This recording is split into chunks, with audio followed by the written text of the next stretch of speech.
We go to Brad Lawler, Home Team Inspection Service. JJ bought a new house from a reputable builder in town 5 years ago, but neglected to get a home inspection. In this email, he writes that he sold his home, and it just underwent an inspection, and the home inspector found flashing missing on the roof, and apparently the missing flashing allowed water to get under the shingles and do some damage to the wood portion of the roof. And JJ wants to know, why didn't the county inspectors find that when they were approving the builder's construction? Brad, this is right up your alley. Yeah, because the code inspectors don't have anything to do with the roof. So this is the thing about it. Again, we've got a lot of great builders in this city. So please don't hear me say that builders are bad.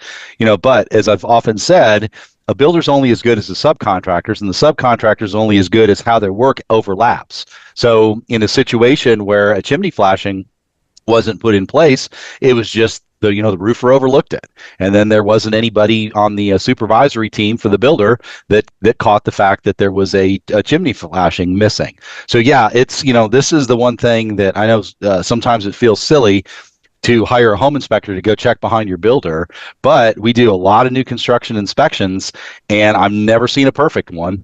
So it's always, we're creating a punch list. We're not trying to get into a battle with the builder, but we want to represent the buyer and do that inspection as thoroughly as possible, because there's a lot of problems with things like the installation of manufactured stone veneer, the installation of hardy plank. If not done right and well, you're going to have problems down the road.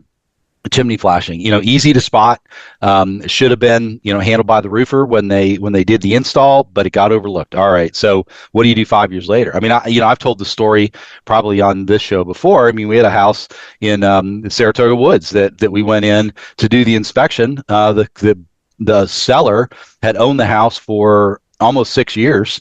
And he came in when we were doing an inspection in July, came in to get his dog, and was telling my team, he goes, yeah, upstairs has always been really hot in the summer and really cold in the winter. The HVAC guys have been out here, 3, 4, 5, 6 times trying to figure out, why it won't cool.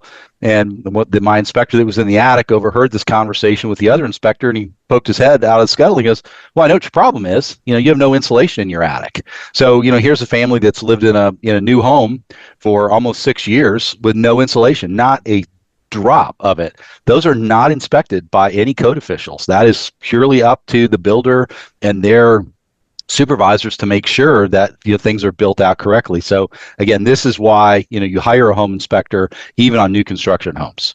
And that is why you hire a home inspector on new construction or resale, because this gives you a laundry list. If there's a problem, you'll know ahead of time.